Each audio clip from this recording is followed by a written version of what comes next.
السلام عليك يا رسول الله۔ السلام علیکم ورحمۃ اللہ وبرکاتہ۔ آج ہم ذکر کریں گے حضور سیدنا غوث اعظم شیخ عبد القادر جیلانی کا کہ آپ عبد القادر سے غوث پاک کیسے بنے۔ 11ویں شریف کا مہینہ ہے، ربیع الثانی کا مہینہ ہے، حضور غوث پاک کا عرس منایا جا رہا ہے اور آپ حضور سیدنا غوث اعظم کی کرامات سن رہے ہوں گے۔ آپ کا جو مقام تھا، جو مرتبہ تھا، جو غوث جیلان تھے، وہ مرتبہ، وہ مقام ایک ایسا مقام تھا جو کسی اور ولی کو نہیں نصیب ہوا، اور آپ کے بارے میں یہ کہا جاتا ہے کہ آپ کا مقام و مرتبہ اولیاء میں ویسے ہی ہے جیسے حضور علیہ السلام کا انبیاء میں مقام اور مرتبہ ہے۔ لیکن آج ہم اس چیز کا جائزہ لیں گے کہ آپ کو یہ مقام اور مرتبہ کیسے عطا ہوا، آپ کا سفر کہاں سے شروع ہوا اور آپ کیسے جا کے غوث پاک بنے، کیونکہ یہ وہ بات ہے جو آپ کو کوئی اپنے خطاب میں، اپنے ذکر میں، اپنی گفتگو میں بہت کم سنائے گا۔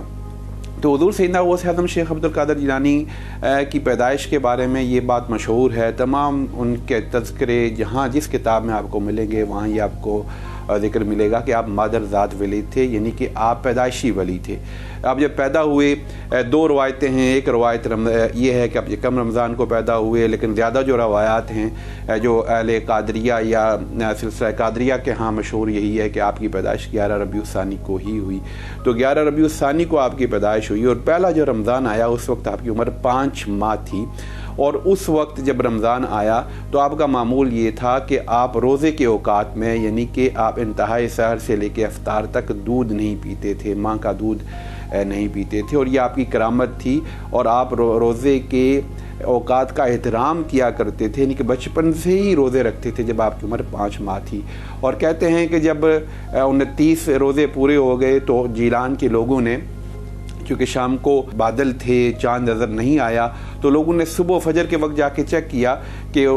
سیدنا غوث اعظم کے گھر جا کر پوچھا، آپ کی والدہ ماجدہ کو پیغام دیا کہ کیا عبد القادر نے دودھ پیا ہے یا نہیں پیا۔ اگر عبد القادر نے دودھ پیا ہوگا تو اس کا مطلب یہ ہے کہ آج عید ہے، اور اگر اردو نے دودھ نہیں پیا تو اس کا مطلب یہ ہے کہ آج ہم روزہ رکھیں گے۔ تو یہ آپ کا مقام اور مرتبہ آپ کی پیدائش کے وقت ہی تھا۔ پھر آپ نے وہ واقعہ سنا ہوا ہے، مشہور واقعہ ہے، میں اس کو تفصیل سے ریپیٹ نہیں کروں گا، کہ جب ابھی ٹین ایجر تھے، 15 سے 18 سال کے لگ بھگ آپ کی عمر تھی، تو جب آپ بغداد شریف گئے اور آپ کی والدہ نے آپ کو رقم دی اور راستے میں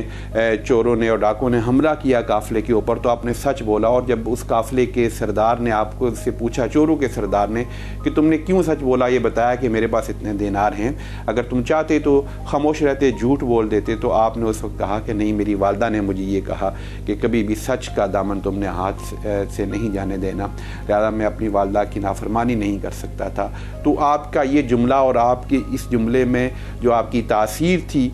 وہ اس چوروں کے سردار کے اوپر، ڈاکوں کے سردار کے اوپر اس کا اتنا اثر ہوا کہ اس نے وہاں توبہ کر دی اور یہ کہا کہ تم اپنی والدہ کا حکم مانتے ہو اور اپنی والدہ کی نافرمانی سے اتنے ڈرتے ہو، میں وہ ہوں کہ جو اللہ کی نافرمانی کرتا ہوں اور لوگوں کی چوریاں کرتا ہوں اور ڈاکے مارتا ہوں۔ اور پھر اس نے توبہ کر لی، اور اس کے بعد اس کے سارے قافلے، اس کا جو آپ یہ سمجھیں کہ جو گروہ تھا چوروں کا، سب کے سب نے توبہ کر لی۔ تو یہ سیدنا عبد القادر جیلانی بغداد شریف پہنچتے ہیں، لیکن آپ غوث اعظم کیسے بنے؟ اگر آپ ان کی زندگی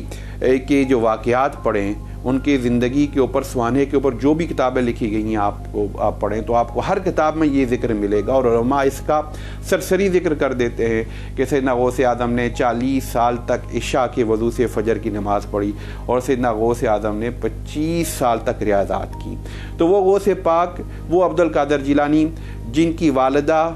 حسینی سادات میں سے ہیں، وہ غوث اعظم شیخ عبد القادر جیلانی جن کے والد حسنی سادات سے ہیں، وہ عبد القادر جیلانی جو پیدائشی ولی ہیں، وہ عبد القادر جیلانی جو 5 ماہ کی عمر میں روزے کا احترام کرتے ہیں، وہ عبد القادر جیلانی جو ٹین ایج میں سچ کا اتنا اہتمام کرتے ہیں کہ آپ کے سچ سے متاثر ہو کر چور توبہ کر لیتے ہیں، ڈاکو توبہ کر لیتے ہیں۔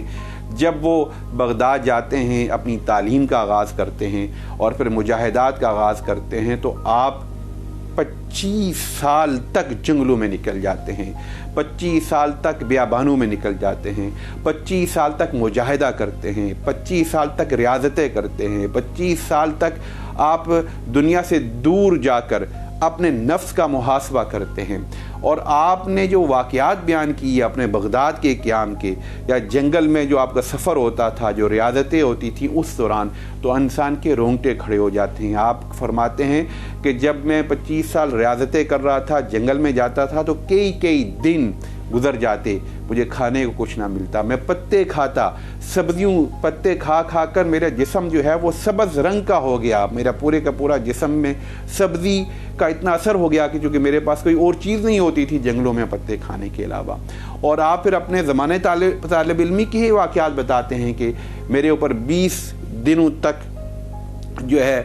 وہ آپ یہ سمجھیں کہ میں بھوک کا شکار رہا، 20 دنوں تک کا میں نے فاقہ کیا، میں نے 15 دنوں کا فاقہ کیا۔ آپ فرماتے ہیں کہ ایک دفعہ ایسا ہوا کہ 20 دنوں کا فاقہ تھا، نڈھال ہو گیا تھا بغداد میں، اور میں نے دجلہ کی طرف کا سفر کیا اور وہاں جا کے دیکھا کہ وہاں کو بھی مجھے زمین پر پڑی ہوئی چیز ملے اور وہ میں اٹھا کے کھا لوں۔ آپ کہتے ہیں وہاں میں گیا تو میں نے دیکھا کہ وہاں سینکڑوں اور اولیاء ہیں، اللہ کے نیک لوگ ہیں جو کسی مباح چیز کی تلاش میں ہیں، کیونکہ بغداد میں اس وقت قحط کا سامان تھا تو انہیں کوئی چیز نہیں مل رہی، اور کوئی بھی چیز کہیں نیچے ملی ہوئی اگر ملتی تو میں دیکھتا کہ مجھ سے پہلے اور لوگ اٹھا لیتے اور وہاں ان کو چھوڑ کے میں واپس آ گیا۔ اسی طرح آپ ایک اور موقع پہ کہتے ہیں اپنی کتاب میں کہ ایک دفعہ 20 دنوں کے فاقہ نے مجھے بڑا نڈھال کر دیا کہ میں محل کی طرف چلا گیا کہ شاید محل کے باہر کوئی چیز ملے اور وہاں کوئی زمین پر پڑی ہوئی کوئی چیز اٹھا کر کھا سکوں اور اپنے آپ کو تھوڑی سی توانائی دلوا سکوں۔ تو کہتے ہیں کہ جب وہاں میں گیا تو وہاں بھی میں نے دیکھا کہ وہاں پر بھی لوگوں کی، اولیاء کی، اللہ کے نیک بندوں کی، متقی لوگوں کی ایک بہت بڑی تعداد تھی جو اس تلاش میں تھی کہ کوئی مباح چیز ان کو مل جائے اور وہ کھا کے اپنی بھوک کا کوئی تھوڑا سا علاج کر سکیں۔ وہاں بھی میں چھوڑ کے وہاں آ گیا۔ اسی طرح آپ کہتے ہیں کہ میں ایک دفعہ اسی طرح کی سچویشن سے آیا کہ مجھے ایک اجمی نوجوان ملا اور اس نے کہا کہ تمہارا نام عبد القادر ہے؟ میں نے کہا میرا نام عبد القادر ہے۔ اس نے مجھے تھوڑے سے ریزے قطرے دیے، تھوڑے سے آپ یہ سمجھے ٹکڑے دیے، سونے کے چھوٹے چھوٹے ٹکڑے کہ یہ آپ کی والدہ نے بھجوائے ہیں۔ وہ 8 تھے۔ وہ کہتے ہیں کہ ان میں سے 7 میں وہاں گیا اور وہ جو لوگ تھے جتنے وہاں پر جو مختلف متقی اور اولیاء لوگ جو رزق حلال کی تلاش میں تھے ان کو دے دیا، اور ایک کی میں نے کچھ روٹیاں جا کے لیں اور خود بھی کھائیں اور اپنے دوستوں احباب کو بھی کھلائیں۔ ایک دفعہ فرماتے ہیں کہ میرا بھوک کا بہت برا حال تھا، میری بھوک کا، اور میں پورے بغداد میں جب گھوم پھر کے مجھے کوئی حلال چیز کھانے کو نہ ملی تو میں مسجد میں جا کے بیٹھ گیا۔ جب مسجد میں جا کے بیٹھا تو میں نے دیکھا کہ ایک اجمی نوجوان وہاں آیا ہے اور اس نے اپنے کھانا وہاں پر کھانا شروع کیا اور کھانا کھولا ہے، اور جب میں نے اسے کھانا کھولتے ہوئے دیکھا تو میرے نفس نے بھی مجھے راغب کیا کھانے کی طرف، مگر میں نے اپنے نفس کی ملامت کی کہ یہ کیا طریقہ ہے، یہ کیا انداز ہے کہ کوئی کھانا کھا رہا اور تم اس کی طرف دیکھ رہی ہو۔ وہ فرماتے ہیں کہ اتنے میں اس اجمی نوجوان نے میری طرف دیکھا اور مجھ سے پوچھا کہ تو آپ ادھر آئیں، میں کھانا کھا رہا ہوں، آپ بھی میرے ساتھ کھانے میں شامل ہو جائیں۔ اور میں جب اس کے پاس گیا تو اس نے مجھ سے پوچھا کہ آپ کا کیا نام ہے؟ تو میں نے کہا کہ میرا نام عبد القادر ہے۔ اس نے کہا تم جیلان سے ہو؟ میں نے کہا میں جیلان سے ہوں۔ فرماتے ہیں کہ جب اس نے میرا یہ ذکر سنا تو اس کا رنگ متحیر ہو گیا۔ اس نے کہا کہ مجھے آپ کی والدہ نے آپ کے لیے چند اشرفیاں دے کر بھیجا تھا کہ میرے بیٹے کو جا کے دے دو، اس کو اخراجات کی ضرورت ہوگی۔ میں 3 دنوں سے آپ کو ڈھونڈ رہا ہوں، آپ مجھے نہیں ملے، اور پھر میرے بھوک کا اتنا حال ہو گیا، میں اتنا نڈھال ہو گیا بھوک کی وجہ سے کہ اس میں سے میں نے ایک اشرفی کو بیچ کر تھوڑا سا کھانا کھایا، چونکہ شریعت میں حرام کھانے کی بھی اجازت ہوتی ہے جب بھوک اور افلاس کا برا حال ہو جائے۔ تو چونکہ میرا بھوک اور فاقے سے برا حال ہو گیا تھا تو میں نے آپ کے پیسوں میں سے ہی یہ روٹی خریدی۔ آپ آئیں، اب میں جو ہوں مہمان ہوں اور آپ میزبان ہیں۔ کہتے میں نے اس کے ساتھ کھانا کھایا اور پھر جب اس نے مجھے اشرفیاں دی تو ان میں سے کچھ میں نے اس کو دے دی کہ تم واپس جاؤ گے تمہیں ضرورت پڑے گی، اور باقی جو اشرفیاں تھیں ان کو جا کر میں نے کھانا لے کر غربا میں اور دیگر متقی لوگوں میں تقسیم کر دیا۔ تو یہ جو واقعات بھرے پڑے ہیں حضور سیدنا غوث اعظم کی 25 سالہ ریاضت کے۔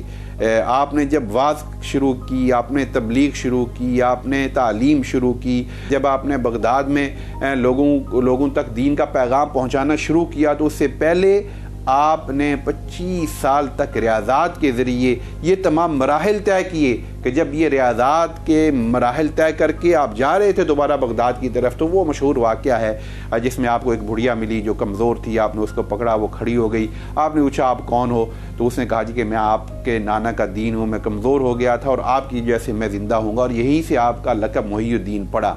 لیکن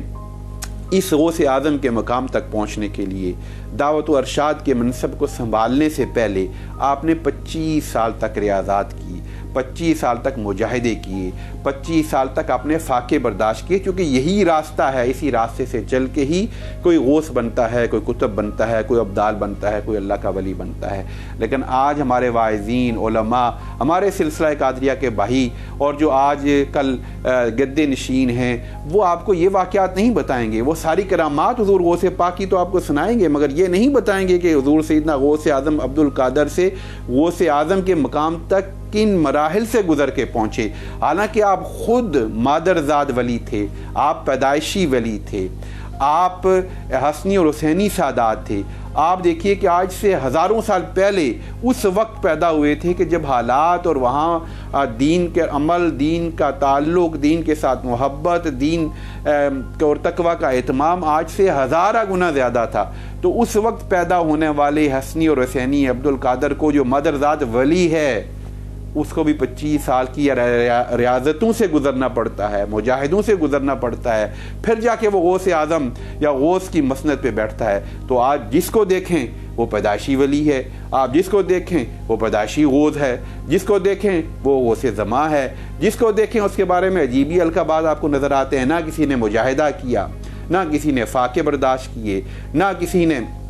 اس طرح کی ریاضتوں سے کوئی گزرا۔ آپ گھر میں پیدا ہوئے، ایک سونے کا چمچہ لے کر آپ پیدا ہوئے، سونے کا نوالا لے کر آپ پیدا ہوئے، آپ کے گھر میں ہر طرح کی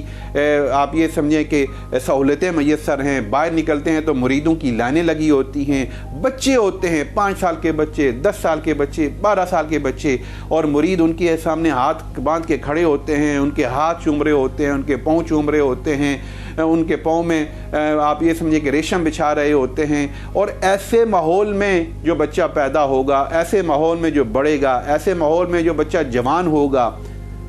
وہ کیا غوث بنے گا، وہ ابدال بنے گا، وہ ولی بنے گا۔ اور وہ یہ کہیں کہ نہیں ہمیں نسبت حاصل ہے، تو بھائی آپ کی نسبت عبد القادر جیلانی سے بڑی نسبت ہے۔ وہ کہیں کہ نہیں ہم غوث پاک کی اولاد ہیں، ہم کسی بڑے کی اولاد ہیں، تو بھائی آپ کا جو اولاد کی وجہ سے، نسب کی وجہ سے، حسب کی وجہ سے بڑا پن عبد القادر جیلانی سے بڑا بن گیا ہے؟ کیا آپ حضور علیہ السلام آپ اولاد علی ہیں؟ آپ یہ کہا جاتا ہے کہ جناب یہ اولاد علی ہیں، یہ اولاد نبی ہیں، تو کیا آپ اولاد نبی اور اولاد علی کے حوالے سے حضور غوث پاک سے بھی بڑھ گئے ہیں؟ آپ کہتے ہیں کہ ہم اس راستے پہ، آپ ایک اور سوال کریں تو آپ کو یہ کہا جائے گا کہ یہ ایک ریاضتوں کا بھی راستہ ہوتا ہے، مگر ایک راستہ وہ ہوتا ہے کہ جو اللہ خود اپنے لوگوں کو منتخب کر لیتا ہے۔ تو آپ اللہ کی نظر میں حضور سیدنا غوث اعظم شیخ عبد القادر جیلانی سے بھی زیادہ محبوب مقام پر فائز ہو گئے ہوئے ہیں کہ اللہ نے آپ کو ریاضتوں کے بغیر، مجاہدوں کے بغیر، کوشش کے بغیر، تزکیہ نفس کے بغیر آپ کو غوث زماں بنا دیا ہے، اور آپ کو اس زمانے کا ولی بنا دیا ہے، اور آپ کو مدرزاد ولی بنا دیا ہے۔ آپ ایسے ولی ہیں کہ آپ کے بیٹے بھی ولی، آپ کے پوتے بھی ولی، آپ کے نواسے بھی ولی، آپ کے ساری کی ساری نسلیں ولی بن گئی ہیں۔ جبکہ غوث پاک جو مدرزاد ولی تھے،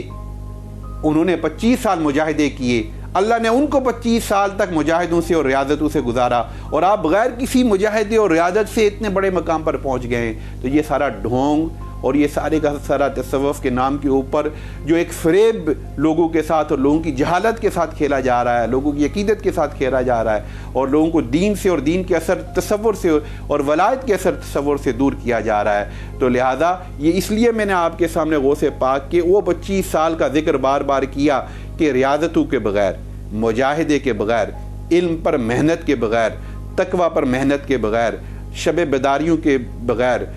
صبح اٹھے بغیر، رات کو تہجد پڑھے بغیر، رات پوری نفلوں پر کھڑے ہوئے بغیر، اور ان سارے مجاہدوں اور ریاضتوں کے بغیر کوئی بھی ولایت کے مرتبے پر فائز نہیں ہوتا۔ لہذا ولی جو ہوتے ہیں لوگوں کو اللہ کی طرف لے کے جاتے ہیں، اللہ کے راستے کی طرف لے کے جاتے ہیں۔ حضور غوث پاک کے راستے پر چلنے والے آج بھی بہت سارے ہوں گے، لیکن یہ مارکیٹ میں مریدوں کی تلاش میں جو لوگ پھر رہے ہیں، اور جو اپنے عقیدت مندوں کی تلاش میں پھر رہے ہیں، اور جن کی زندگی شہنشاہوں کی طرح گزر رہی ہے، جن کے بچوں کی زندگی شہزادوں کی طرح گزر رہی ہے، اور جو ریاضت اور مجاہدے کے قریب سے بھی نہیں گزرے، وہ کچھ ہو سکتے ہیں، لیکن مولانا سیدنا غوث اعظم شیخ عبد القادر جیلانی کے راستے اور آپ کے طریقے پر چلنے والے نہیں ہو سکتے۔ کیونکہ سیدنا غوث اعظم شیخ عبد القادر جیلانی کا راستہ مجاہدوں کا راستہ ہے، آپ کا راستہ ریاضتوں کا راستہ ہے، آپ کا راستہ شریعت پر عمل کا راستہ ہے، آپ کا راستہ تقوی کا راستہ ہے، طہارت کا راستہ ہے، اور اللہ کی راہ میں جد و جہد کرنے کا راستہ ہے۔ تو اللہ تبارک و تعالی ہم سب کو حضور سیدنا غوث اعظم شیخ عبد القادر جیلانی کا فیض بھی عطا فرمائے اور آپ کے نقش قدم پر چلنے کی توفیق بھی عطا فرمائے۔ بہت شکریہ۔ السلام علیکم ورحمۃ اللہ وبرکاتہ۔ السلام عليك يا رسول الله